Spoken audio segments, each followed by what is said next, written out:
Welcome back, student, in the e-learning platform of GS College of Commerce World. I am Assistant Professor Amol Patil. Welcome you all.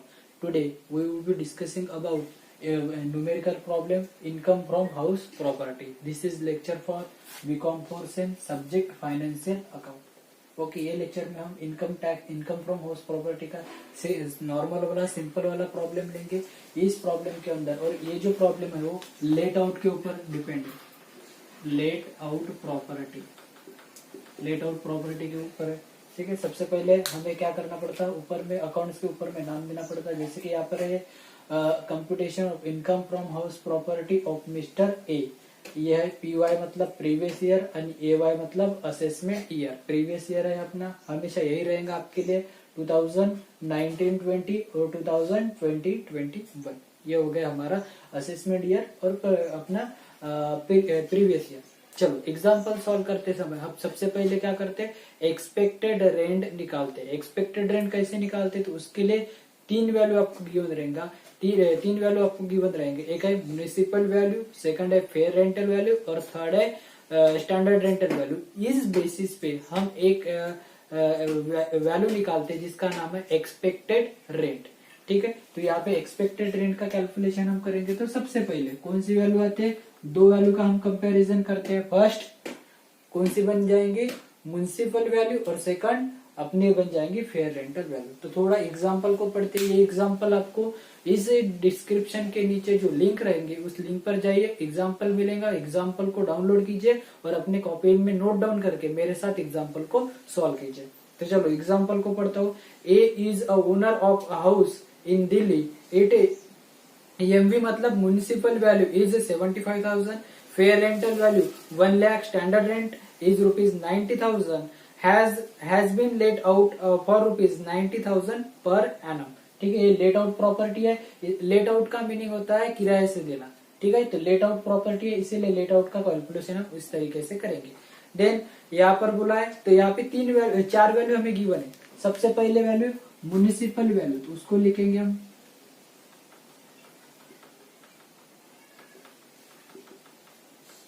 Municipal value हमारे पास given है। MV मतलब municipal value. Total कितने है municipal value, तो municipal value हमारे पास 75,000 है। इसको compare करके किसके साथ, फेयर रेंटल वैल्यू के साथ। तो दूसरी जो वैल्यू हमारे पास गिवन है वो कौन सी है, fair rent value. Fair rent value हमारे पास गिवन है टोटल 1 लाख। टोटल कितने, 1 लाख।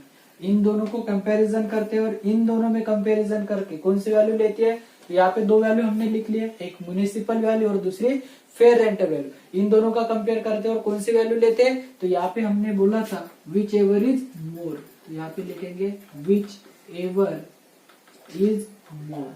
इन दोनों में से मोर वाली वैल्यू, तो मोर वैल्यू कितनी है, 1 लाख। तो यहाँ पर कितना आ जाएगा, 1 लाख। देन इसके बाद किसके साथ कंपेयर करते हैं, स्टैंडर्ड रेंट के साथ। तो यहाँ पे लिखेंगे standard rent. Okay, municipal rent क्या होता है, फेयर रेंटल क्या होता है, स्टैंडर्ड रेंट क्या होता है, सब बातें मैंने आपको इसके पहले जो हम प्रोफार्मा समझा था उस प्रोफार्मे में क्लियर कर दिया है। ओके, तो म्युनिसिपल स्टैंडर्ड रेंटल वैल्यू हमारे पास गिवन है टोटल कितना, 90,000। स्टैंडर्ड रेंटल वैल्यू कितनी गिवन है, 90,000। इन दोनों का हम कंपैरिजन करते और कौन सी वैल्यू निकालते, जिसका नाम है एक्सपेक्टेड रेंट। और इसमें से कौन सी वैल्यू लेते, विच एवर इज लेस। अब लेस कौन सी वैल्यू है, 90,000। तो यहाँ पे कितना आएगा, 90,000। ये बन जाएगी हमारी एक्सपेक्टेड रेंट। ओके, तो सबसे पहले हमें एक्सपेक्टेड रेंट ही निकालना पड़ता है। उसको कैसे निकालते हैं, municipal value, fair rental value, whichever is more value, standard rent value, whichever is less value is called as expected rent. Then हम इसका कंपैरिजन करते हैं एक्चुअल रेंट रिसीव्ड के साथ। इसका कंपैरिजन किसके साथ करते हैं, एक्चुअल रेंट रिसीव्ड के साथ। तो इन्होंने बोला कि it has been let out for ₹90,000 per annum.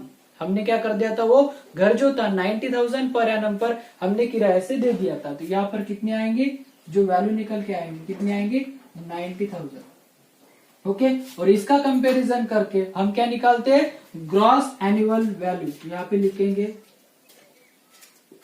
Gross annual value, gross annual value. और कौन सी वैल्यू लेते हैं, विच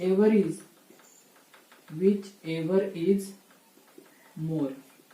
इन दोनों में जो मोर वैल्यू रहेगी उस वैल्यू को हम यहाँ पर लेते हैं। तो इन दोनों में मोर वैल्यू कौन सी है, अभी यहाँ पे तो दोनों सेम है, इसीलिए कितना आएगा 90,000, इसीलिए यहाँ पर कितना आ जाएगा 90,000। और उस वैल्यू को क्या कहेंगे हम, gross annual value. Okay expected rent और एक्चुअल रेंट के कंपैरिजन करके कौन सी वैल्यू लेनी है, whichever is more value और is called gross annual value. ठीक है, देन ग्रॉस एनुअल वैल्यू में से हम क्या करते हैं, लेस करते हैं क्या, म्युनिसिपल टैक्स। क्या लेस करते हैं, म्युनिसिपल टैक्स। पर वो किसने पेड करना चाहिए, ओनर ने। तो यहाँ पे लिख ही देता हूं मैं आपको, paid by owner, paid by owner. अगर वो ओनर पेड करता है तो ही लेंगे, अदरवाइज हम यहाँ पर नहीं लेंगे। तो ढूंढते यहाँ पर है क्या, तो the municipal tax payable is payable by the owner comes into 10,000 but the landlord has taken an agreement from the tenant starting that the tenant would be paid that the direct of municipality। ठीक है, यहाँ पे total municipal value I 10,000 but इसने क्या किया, जो value थी उसको पेड करने का राइट्स किसको दे दिया, टेनेंट को दे दिया। और वो टेनेंट ने उसके पास नहीं दिया, डायरेक्टली किसको दिया, म्युनिसिपैलिटी जो है, म्युनिसिपल कॉर्पोरेशन, उसको डायरेक्टली पेड किया। इसका मतलब जो म्युनिसिपल वैल्यू है वो ओनर ने पेड किया क्या, नहीं पेड किया। इसका मतलब यहाँ से लेस नहीं होगा।